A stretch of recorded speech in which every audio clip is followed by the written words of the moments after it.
সপ্তম শ্রেণীর গণিতের নতুন একটা নতুন ক্লাসে আমরা নিজে করি 1.1 পেজ নাম্বার 2 আমরা কন্টিনিউ রাখবো, যেখানে আমরা 6 দাগ থেকে অঙ্ক শুরু করব। তোমরা যারা আমার ভিডিও দেখছো তারা জানো আমরা অলরেডি 5 দাগ পর্যন্ত অঙ্ক এই পেজের করে ফেলেছি। তো আজকে আমরা 6 দাগ থেকে আমাদের শুরু হবে। 6 দাগের অঙ্ক তোমাদের বইয়ে দেখো রয়েছে কি, একটি সংখ্যার 1/3 অংশের সাথে 20 যোগ করলে 35 হয়। তাহলে সংখ্যাটি কত হবে সেটা আমাদের হিসেব করতে বলা হয়েছে। একটি সংখ্যা, সেটা আমাদের জানা নেই, তার 1/3 অংশ। কোনো সংখ্যার 1/3 অংশ মানে তোমরা জানো যে সেই সংখ্যাটার সাথে 1/3কে গুণ করতে হবে। এটা হচ্ছে সংখ্যাটির 1/3 অংশ। তো এর সাথে কত যোগ করতে বলা হয়েছে? 20। যখনই তুমি 20 যোগ করবে 35 পাবে। এই হলো তোমার সমস্যা, এই হলো প্রবলেম। তাহলে এই সংখ্যাটি কত সেটা নির্ণয় করতে হবে। তো এখন তোমাদের যদি বলা হয় একটি সংখ্যা কত সেটা আমরা জানি না, তার সাথে যদি 5 যোগ করি 6 হবে, তখন তুমি আনসারে কি বলবে? আনসারে বলবে 1। কেন 1 বলবে? কারণ কারণ এই 6 থেকে তুমি এই 5টাকে বিয়োগ করলে তুমি যেহেতু 1 পাচ্ছ, তাই তুমি 1 বলবে। এবার একটি সংখ্যার 1/3 অংশের সাথে 20 যোগ করলে 35 হয়, তাহলে সংখ্যাটির 1/3 অংশ সমান কত? সহজেই আমরা একইভাবে 35 থেকে 20 বিয়োগ করে নির্ণয় করতে পারি। তাই আমি সেটাই করব। অতএব আমরা কি বলবো? অতএব প্রশ্নানুসারে আমরা কি বলতে পারি? দেখো, প্রশ্নানুসারে আমরা কি বলতে পারি? এখানে প্রশ্নানুসারে আমরা বলতে পারি যে সংখ্যাটির কথা বলা হয়েছে সেই সংখ্যাটির 1/3 অংশ, সেই সংখ্যাটির 1/3 অংশ সমান কত? এই 35 থেকে তোমাকে এই 20 বিয়োগ দিতে হবে। তাহলে 35 মাইনাস 20, তার মানে 15। দেখো, সংখ্যাটির 1/3 অংশ সমান যদি 15 হয়, তাহলে মূল সংখ্যাটি কত? সংখ্যাটির 1/3 অংশ 15, তাহলে মূল সংখ্যাটি নিশ্চয়ই তার 3 গুণ হবে। তাহলে অতএব আমরা বলবো নির্ণয় সংখ্যাটি কত? নির্ণয় সংখ্যাটি আমরা বলবো যে 1/3 অংশ সমান যদি 15 হয়, তাহলে নির্ণয় সংখ্যাটি কত হবে? নির্ণয় সংখ্যাটি হবে এই 15-র 3 গুণ, অর্থাৎ 15-র সাথে 3 গুণ করলে আমরা পাচ্ছি কত? 45। তাহলে আমরা বলবো নির্ণয় সংখ্যাটি কত? নির্ণয় সংখ্যাটি হলো 45। তো নিশ্চয়ই 6 দাগের অঙ্কটা সকলে বুঝতে পেরেছো। তো এরপর আমরা দেখে নেব এই পেজে তোমাদের 7 দাগে কি অঙ্ক রয়েছে, সেটা একটু আমরা এই মুহূর্তে দেখে নেব। দেখো, তোমাদের 7 দাগের অঙ্কে বলা হয়েছে হিসেব করে দেখি 5/7 2 গুণের সাথে কত যোগ করলে 3 পাবো।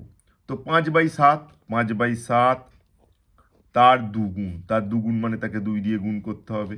5/7 2 গুণ, তার সাথে কত যোগ করব সেটা আমাকে নির্ণয় করতে হবে, এবং যোগফল হিসেবে তুমি 3 পাবে।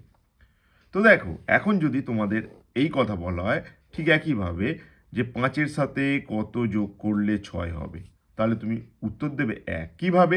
না, এই 6 থেকে তুমি 5কে বাদ দেবে। এখানে বলা হয়েছে 5/7 দুগুণের সাথে কত যোগ করলে 3 পাবো, তাহলে ঠিক একইভাবে 3 থেকে এটাকে বিয়োগ করতে হবে। তাহলে আমরা আনসার আমাদের পেয়ে যাব। তাহলে আমরা সেই বিয়োগটা করে নেব, অর্থাৎ 3 থেকে আমি বিয়োগ করব 5/7 দুগুণ। তো আমরা বিয়োগ করলে কি পাবো দেখব। তো দেখো, এখানে 3 মাইনাস 3-এর নিচে কিছু নেই, মানে 1 ভাবতে পারো। আর এখানে 5 দুগুণে 10, আর হচ্ছে 7। 1 আর 7-এর লসাগু করলে 7 হবে। আর এখানে 1 দিয়ে 7কে ভাগ করলে 7, সেই 7 3-এর সাথে গুণ হলে 21, 21 মাইনাস 10, তার মানে হচ্ছে 11/7। এবার ওপরে বড় থাকলে তাকে আমরা মিশ্র করে নিতে পারি। তার জন্য আমি এটাকে মিশ্র ভগ্নাংশে পরিণত করব। 7 একে 7, এখানে তোমার 4/7। তো তাহলে আমরা কি বলবো? আমরা বলবো 5/7 2 গুণের সাথে আমরা 11/7 বা 1/4/7 যোগ করলে 3 পাবো। অতএব আমি উত্তরে কি লিখব? আমি উত্তরে লিখব 5/7 দ্বিগুণ বা 2 গুণ, 2 গুণই বলো।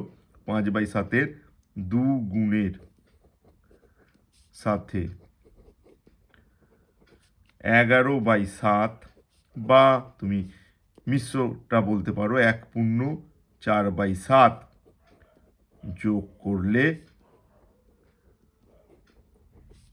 3 পাবো। তো আশা করি অঙ্ক দুটো তোমরা বুঝতে পেরেছো।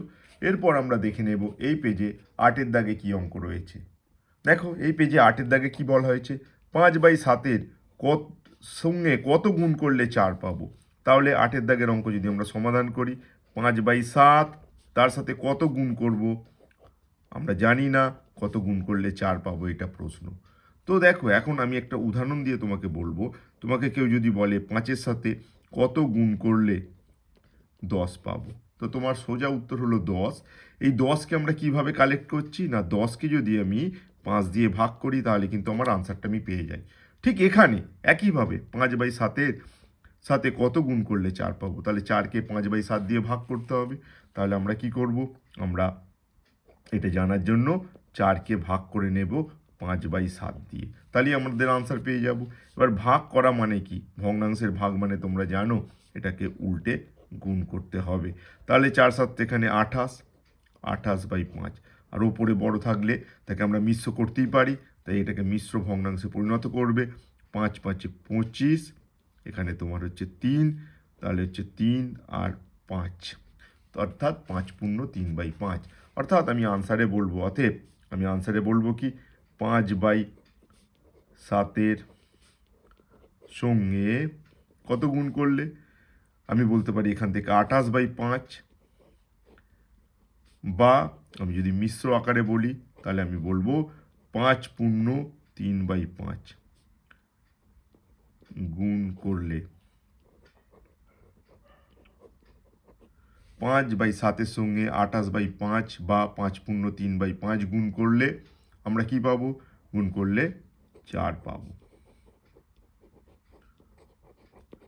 তো নেক্সট অঙ্ক 9-এর দাগে, 9-এর দাগে কি বলা হয়েছে দেখো, 2/3, 4/5 ও 2/3 ইন্টু 4/5 এদের মধ্যে কোনটি সবচেয়ে ছোট সেটা আমাদের হিসেব করে দেখতে হবে।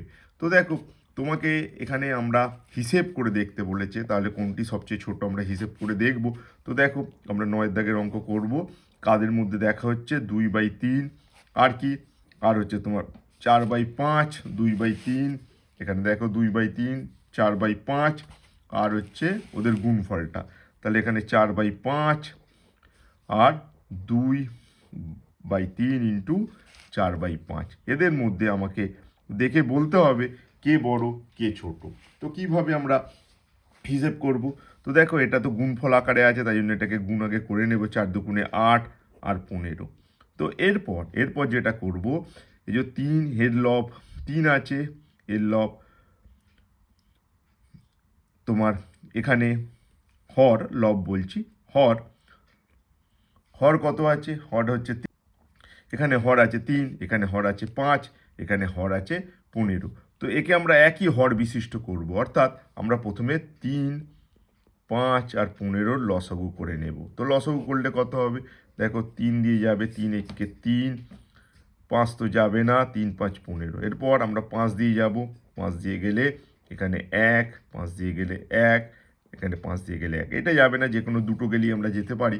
তার মানে লসাগু কত, লসাগু হলো এখানে লসাগু কত হলো দেখো 3 × 5, একগুলো তো গুণ করার দরকার নেই, লসাগু হলো 15। তাহলে আমরা সবাইকে এখানে ইকুয়াল দিয়ে আমরা সবাইকে কি লিখব, 15 লিখব, কারণ একই হর বিশিষ্ট আমরা করতে চাই। তাহলে এখানেও আমি লিখব 15 আর এখানেও আমি লিখব 15। তাহলে দেখো 3-এর সাথে কত গুণ করলে 15 হয়, 3-এর সাথে 5 গুণ করলে তবে 15 হয়, তাহলে 2-এর সাথে কিন্তু 5 গুণ হবে, অর্থাৎ এখানে হবে 10। ঠিক একইভাবে 5-এর সাথে কত গুণ করলে 15 হয়, 3, তাহলে 4-এর সাথে কিন্তু 3 গুণ করব, 3 4 12। এবার এখানে 15 × 15, তাহলে 8-এর সাথেও কিন্তু 1 গুণ হবে, 8 × 8। তো এইভাবে আমরা এখানে হলো 10/15, এখানে 12/15, এখানে 8/15। তাহলে সবচেয়ে ছোট কে, তাহলে এখানে নাম্বার হিসাবে সবচেয়ে ছোট দেখো, এখানে হচ্ছে 15-র মধ্যে 10, 15-র মধ্যে 12, এখানে 15-র মধ্যে 8, 8 সবচেয়ে ছোট, 8-এর থেকে বড় রয়েছে 10, আর 10-এর থেকে বড় রয়েছে তোমার 12। তার মানে সেটা কোন ভগ্নাংশ, এই ভগ্নাংশটা, এই ভগ্নাংশটার জন্যই 8 হয়েছে একই হর বিশিষ্ট করার ফলে। তাহলে আমরা বলতে পারি সবচেয়ে ছোট কে, সবচেয়ে ছোট কোন ভগ্নাংশটি, তাহলে আমরা বলবো সবচেয়ে ছোট এখানে কি, সবচেয়ে ছোট হলো, সবচেয়ে ছোট হচ্ছে 2/3 × 4/5। এটা সবচেয়ে ছোট। তোমাকে এখানে মনে রাখতে হবে দুটো যদি প্রকৃত ভগ্নাংশ মানে যেখানে লব ছোট হর বড়, এই রকম দুটো যদি প্রকৃত ভগ্নাংশ হয় তাদের গুণফলটা কিন্তু তাদের প্রত্যেকের থেকে ছোট হয়। যেমন 2/3 বা 4/5 এই দুজনার থেকে এই গুণফলটা কিন্তু ছোট হয়েছে, এটাই নিয়ম। তো আশা করি তোমরা আমরা 9 পর্যন্ত যে এই পেজের অঙ্ক করলাম প্রতিটা অঙ্ক তোমরা ভালো করে বুঝতে পেরেছো। তোমরা দেখতে থাকো আমাদের গোল্ডেন ইউটিউব চ্যানেল। তোমাদের বইয়ের প্রতিটি অঙ্ক আমি তোমাদের শেখানোর চেষ্টা করব, যাতে সেইখান থেকে শিখে তোমরা পরীক্ষায় ভালো রেজাল্ট করতে পারো, এই আশা নিয়ে। ধন্যবাদ। পরের পর্বে আবার তোমাদের সাথে দেখা হচ্ছে নতুন ভিডিও নিয়ে।